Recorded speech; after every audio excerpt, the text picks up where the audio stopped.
Okay, good morning and welcome everybody to the Swansea Bay Joint Committee.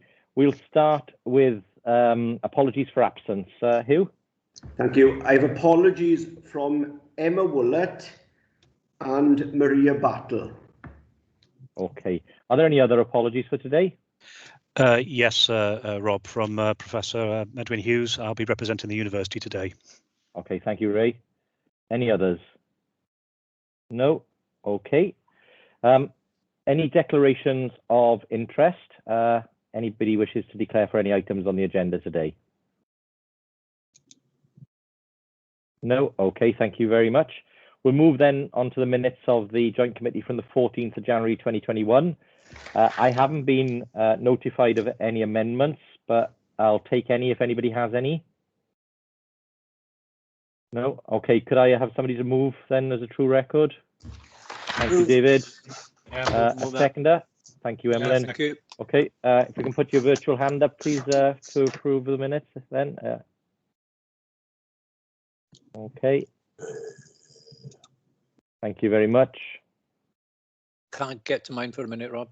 No problem. That's fine, Rob. No, got it. Rob Got and it. Emlyn. Fantastic. Thank you very much. That's unanimous. Those are agreed. Okay, we'll go on then. I have no announcements today, so we'll move to public questions. Hugh, are there any public questions submitted for today? None received. Okay, thank you very much. Then we'll go to our first full item for the agenda, which is the internal audit report.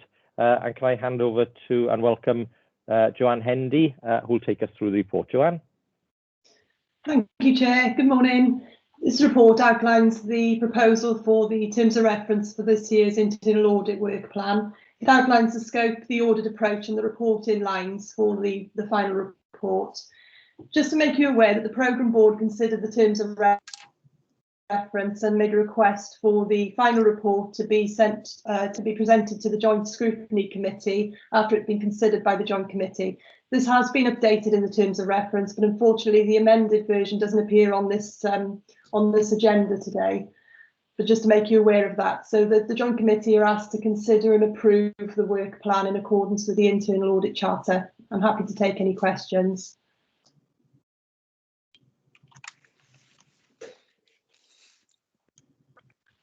Okay, thank you, Joe. Are there any questions for Joe on this report?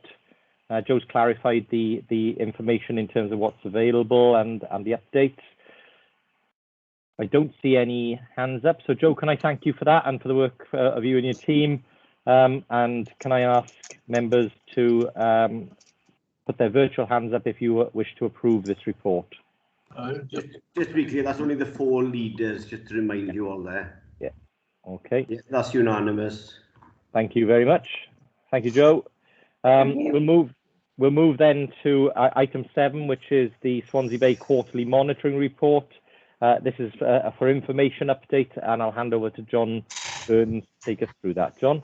Thank you, Chair. I'm just going to share some slides. So you should all see that, yeah. So just by way of highlights of where we are, you've all had the quarterly monitoring updates in your packs. This is a status update of where we are as a portfolio. So there's 9 projects and programs. So we have 3 which are approved in delivery, as you're probably fully aware. So Eregan, Waterfront and PDM. We have 3 awaiting ministerial approval. So they've gone through our regional governance process. They've been approved regionally. They are now with Welsh and UK government for feedback. So those are Pentre Owl, digital infrastructure and homes as power stations. So hopefully in coming weeks, we'll start getting some of those approvals through and then they can go into delivery. One which has been regionally approved, and that has been, we're awaiting it as a PMO to then provide it for ministerial approval. That's support and innovation, low carbon growth, led by Neathcote Talbot. So we hope within the next week or 2 to get that across to Welsh and UK government as well. So that would be 4 in that kind of flight path. And then the last 2, which are in development, that is skills, and the last one, which is campuses. So there's also a note there to say that Eregan phase 2 is in the scoping stages and lessons learned from phase 1 as well.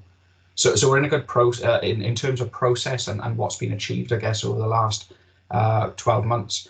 We are in a better position. We're almost there in terms of further projects being approved, and we hopefully will get them all over the line within the first quarter of the next financial year. So that's the overview.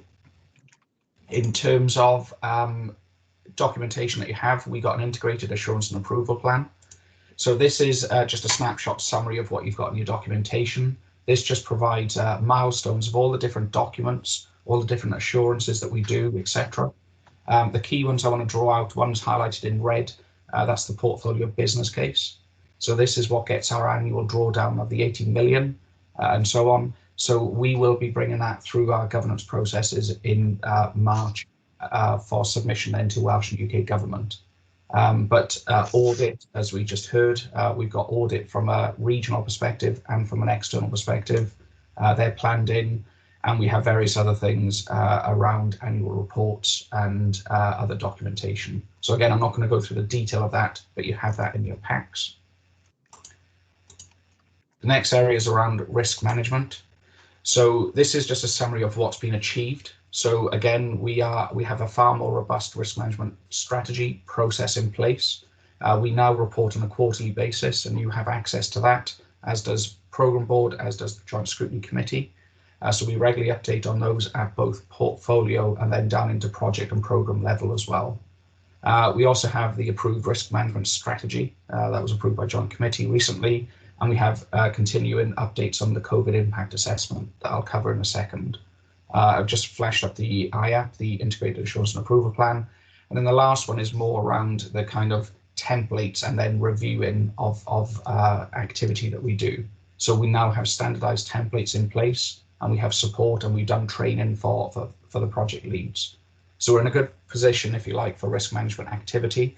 That is reflected now in how many risks we have in what we call red, so RAG status, red. We currently have 2. One is around the time frame for EU funding programs. There are 2 that we currently have: Support and Innovation, Low Carbon Growth, and Pembroke Dock Marine. The good news on both of them is that we are progressing and making sure that we can fit within the timescales of WEFO funding in conjunction with City Deal and other funds. So even though this is still red, we would see this coming down in coming months. Support Innovation, Low Carbon Growth, they're proceeding at risk. I think the steelwork went up recently for the business centre in Neath Talbot, and Pembroke Dock Marine have been in negotiation with WEFO and with us to make sure that all the timelines fit within what they're planning to do. And then the other red risk there is failure to identify secure revenue funding. And again, you know, there's confirmation with Welsh Government talking about flexibility of capital receipts. Discussions with partners are ongoing. And again, as we get the projects into delivery, we would see that risk hopefully being reduced into an amber or green. So that's our risks. COVID impact assessments is a subset, if you like, of those risks. Again, pretty good story to tell. There's been very little movement. Everything has been identified in terms of potential risks associated with COVID impact. The main concerns are achievement of targets, reputational effect, stakeholder partnership commitment, and then secondary to that is around the scope and objectives of the projects. But we are putting mitigations in place and making sure that we regularly update on those as at a project and at a portfolio level. So we will continue to monitor that on a quarterly basis. The last area, Chair, is around the Accounting Officer review. I've shared this with Joint Committee previously. So there were a series of recommendations that we are working towards. We submitted an update to those recommendations just before Christmas, and we are hopefully we will get a drawdown of funds within the next week or so as a consequence of that update. And then by mid-March, we will have our portfolio business case updated, shared and consulted and approved, and that will get us our second tranche of drawdown in this financial year. But there's lots of activity going on behind the scenes to support this. A lot of it comes through our governance groups around risk management, change control, which you'll be hearing about soon, monitoring evaluation reports, all of that governance, that is all happening. That's all being put in place, and we're strengthening that. But there's also things in the portfolio business case, things around baselining, strategic alignment of our business case, and all those different recommendations. They're now incorporated into our current draft. So in the next few weeks, you'll start seeing that coming through, so we can approve it at the next joint committee chair. Okay, so that's the overview. In terms of projects, Chair, there's a lot of information in the quarterly reports now. There's status updates, there's activity, risks, issues.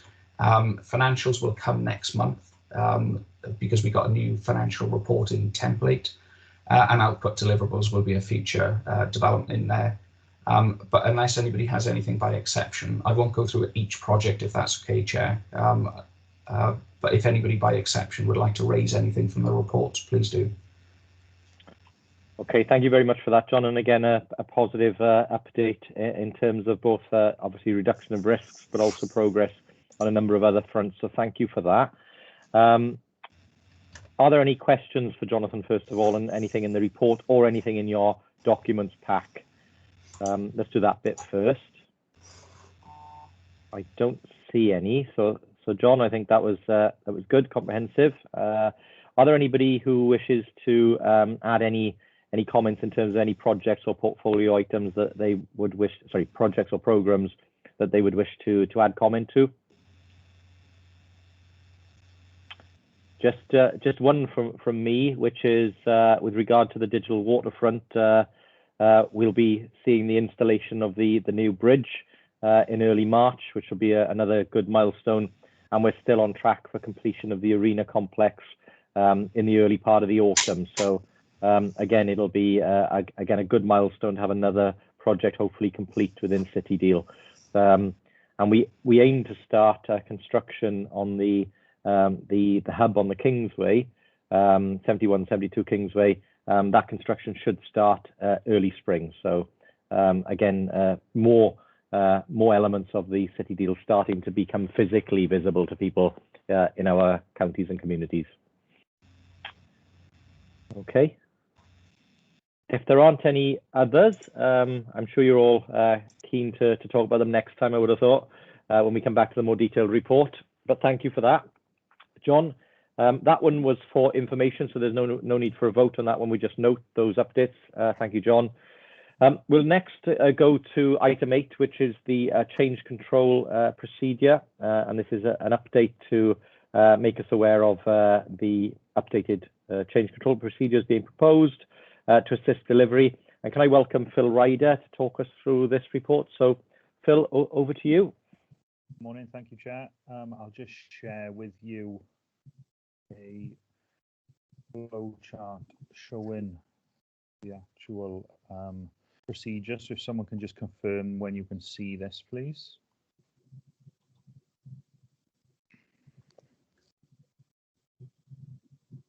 Can everybody see that? Yeah, it's just coming up on screen now, Phil. Thank you. Okay. Yeah, lovely. Okay, so I'll go through the process procedure you use in the flowchart this morning. You've had the full narrative of the procedure supplied in the packs as well. So just to try and explain essentially the purposes of the change control process. It's inevitable that given the scope of the portfolio that there is going to need to be change at a program and project level, and this is just to try and allow a holistic approach to change management and to allow us to report and approve on any relevant changes as and when they arise. It's been presented previously to various officers, including the project leads, the project board, and generally the feedback has been very positive, with some minor amendments to make it slightly more workable included before it's been presented to yourselves this morning. The anticipated areas of coverage is roughly around 5 areas which potentially could have a change impact that would need to follow this process. Those areas being the time or milestones of delivery, the cost of the overall scheme or the finance support in that scheme, the quality provided as a result of the delivery of the programme or project, the benefits of the programme or project, or the overall portfolio objectives. That's the kind of 5 areas that are anticipated to cover any relevant changes that would potentially need to utilise this process. So if I just talk you through the process quickly. The issue or change is identified at a project level. That then instigates the need for a change identification notice, which is sent to the project SRO, the portfolio office, and obviously the project lead themselves will be preparing it. And at this point, it's just a review stage as to whether this is something that needs the support of the portfolio management office and ultimately the programme board or the joint committee, or indeed any of the either of the respective governments. It's anticipated, just to point out, that at this stage probably 95% plus of any change will be dealt with at a project or programme level, and this is just to capture all of the significant changes that potentially could have an impact on the wider benefits or the regional benefits, if you like, as a result of any potential change. And it is envisaged that even if the changes approved and incorporated at a programme project level, the role of the portfolio office in this is simply just to record and report on those changes so that there's full transparency across the portfolio. Assuming that a decision to proceed is given with the change, then the respective change is added to the risk register issue/change log. And however, at any point during this process, if a decision not to proceed is given, then you'll see on the right hand side there's a box there that immediately an urgent risk reduction meeting would need to be held with respective stakeholders, and that would be to inform the potential impact of not supporting the change, or what the next steps would be in resolving the potential risk issue that has led to the respective change coming forward. Assuming, however, a decision to proceed is the right one and that is given, there's 2 options to follow. One is to form a change advisory board, which then can help to support the preparation of the resolution of the final change that needs to be implemented, and also to provide guidance on what level of approval is required for the respective change. And that level of approval will be forthcoming in the next few months once we've agreed threshold limits for the change. Those threshold limits are being devised currently, and I'm working with the project team at the waterfront project in Swansea to review their changes to date, because they are so well advanced, and to ensure that this policy is or the thresholds, sorry, are completely fit for purpose. Assuming that the changes in the kind of 90% that is going to be approved at a project level, it's then a case of reviewing the resolution, implementing the solution, and updating all of the registers accordingly, follow the implementation of the solution. If, however, it needs to progress further and needs approval at a higher level, so either programme board, joint committee, or even Welsh UK government, if it's going to have any sort of significant impact on the overall portfolio objectives, then a further meeting is requested with the portfolio office and the relevant stakeholders, project lead, etc., to ensure that the resolution is robust, all the supporting evidence is in place before it's passed on to the relevant parties for approval. And then, assuming that the resolution proposed is satisfactory, then it moves through to approval, again implementation, and then updating of the risks accordingly. If, however, there is query over the solution, then there is a loop in this process there where we can review, amend, and resubmit the solution, so that the respective parties can approve the preferred solution. And I think it's just a final thing to say that this will all be recorded on an overall portfolio change log, which will encompass the changes throughout the portfolio. But these are this process has been derived from good practice, and the projects will be keeping their own change logs anyway. So the process is designed not to be too overbearing, not to try and manage anything that is above the level of the project, to decide it's purely just for to make sure that the appropriate decisions are made at the appropriate times, and that any impacts are minimized. And I think the final thing just to say on that before I hand it back to you, Chair, is that the process and the procedure has been written and designed that it supports the project funding agreements, the change structure in that, and also the funding award from the respective governments. Okay, so I'll just stop sharing there. Yeah. Thank you very much.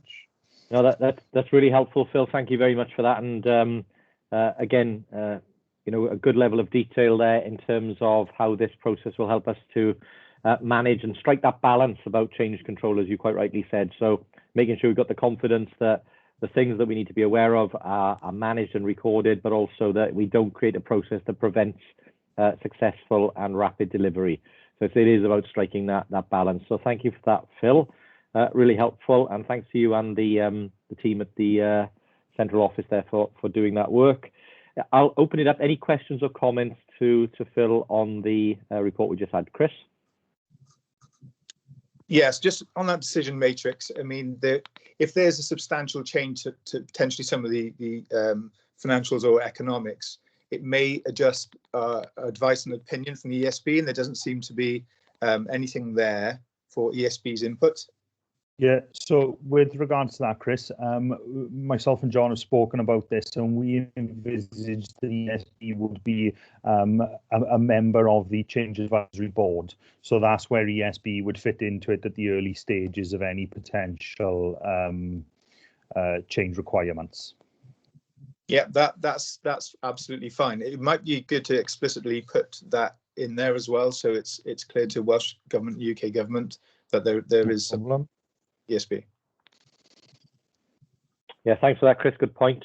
Because again, it's we will get challenged in terms of participation of private sector supporters and individuals from some members of government. So yeah, a very good point. Any other comments or questions on this? Sorry, Councillor Dole, Emlyn. Thank you, Rob. Just on Philip's last point, just clarification that it is relevant. His last statement relevant to the parts that is funded specifically through the city deal of a project, rather than the parts that aren't. It is, Councillor Dole, yes. So essentially, what we're asking from the projects is that we're aware of any changes, just purely so that if there's any impact to the things like the GVA, the jobs created, yes. That those can be encompassed. However, it wouldn't be expected that if a lead authority was going to fund a change, that a decision for approval would have to follow this process. It would just be purely an identification at that point, just so that we can record the changes for the respective projects. Yeah, my point being, if we were adding something, obviously from an authority point of view, that doesn't come under that. It doesn't. In the sense that it would only improve to the GVA. And correct, and that's all we'd look to report. That's fine. Yeah, I think again, Emlyn, on the balance of that, I mean, this isn't an opportunity for the city deal mechanism to get involved in what authorities do. That's exactly that would be improper. That's exactly but of course, if you're significantly adding to a project or a portfolio, then the city deal does need to be aware of that, because there are positive impacts there, aren't there? So absolutely, yeah. Absolutely. So, John, did you want to come in? It's only just to follow up on Councillor Dole's comment or question, sorry, Chair. what goes through as a business case, and the investment could have private, public sector or city deal. It's what makes that project a viable project. That's what would be subject to change control in effect. So I would see it as that bigger picture, but there will be many activity and things that would happen at local authority level or university or health board. As long as it doesn't impact on the delivery of that project, then that wouldn't be considered. Does that make sense? Yeah, just to help with that clarity. Yeah, absolutely. And I think a tangible example, Councillor Dole, would be in Swansea, the second phase of the arena development, the Copper Bay development, isn't city deal funded, but it will add overall to everything that we do in that area. So it will have a positive impact on all of our output figures for the deal as a whole. So again, it's how we potentially pick that up as well. So exactly, Chair, and it's the same with Pentrowel. Yeah, absolutely. Okay. Again, Phil, thank you very much for that. Sorry, Chris, did you want to come, Chris Moore? Can I just confirm, actually, Rob? Phil mentioned the thresholds that are being sort of worked through and being piloted, etc. Is that something that needs to come back to Joint Committee, or is that something that will be agreed outside Joint Committee? I'm just wondering what Tracy's opinion is on that. Well, Tracy, do you want to pick that one up? Sorry, part of the recommendation is that we've got some delegated authority to tweak it as well. But I think if you feel that it needs to come back to Joint Committee, I'm not averse to it coming back to Joint Committee, but there, as part of the recommendation, there is a delegation there. Okay. John, anything to add? Yeah, it was. I thought we had agreed that it would go through Programme Board, and that essentially would be it, unless there was anything of great significance. I don't see the need to come back to Joint Committee on that. If that's acceptable, Joint Committee, that's fine. But I just wanted to have the clarification so we know which path we're going. Yeah, I think Tracy and John have said exactly the same thing, different ways, which is we've got a delegation. If we feel it needs to come to Joint Committee, we'll bring it. Okay. I think everybody will be comfortable with that. Okay, so if we go to the vote then, and can I ask the elected members to show if they're in agreement with the report, please? So if you wish to vote for approval, if you could raise your hands. Thank you very much. That's unanimous. Thank you all. Okay, thank you. We'll move to our final item for today then, which is the portfolio governance evaluation. Go back over to Jonathan Burns. Thanks, Chair. So this is probably quite well-trodden territory now. Joint Committee members have seen the document which is provided in the pack. This follows our gateway review that we did last summer, where we were looking at the accountabilities of both the strategic oversight being Joint Committee and then the delivery control, which is Programme Board, and looking at the kind of merits of distinction between them. But what we did, we took the opportunity to evaluate the governance process amongst City Deal, and we came out with 16 recommendations following 14 conversations with key stakeholders, and that's what you have presented to you today. So what we're seeking today is approval of those recommendations to take forward, but noting that some of them will need further work. So things like in relation to joint collaborative agreements, or further conversations between elected members or stakeholders, then we would take that forward as actions. But there are other things which are really straightforward tick-off exercises, making sure that we have membership up to date. Those type of things are already in train anyway. So in terms of the recommendations, Chair, we would just like approval so that we can start taking all of those forward collectively. Okay, thank you, John. As you say, well-trodden road on this one. Are there any remaining questions or comments that anybody has for Jonathan on this report? Okay, I don't see any. If that's the case, then could I ask elected members again, if you're in support of this, to raise your virtual hand? Okay, and again, that's unanimous. Okay. Thank you all very much. That concludes business for today. Sorry, I haven't been notified of any other AOB. Does anybody have any AOB that they wish to raise today? I'm more than happy to take any items. If not, okay then. Thank you very much. That concludes our agenda. Thank you all very much for your attendance.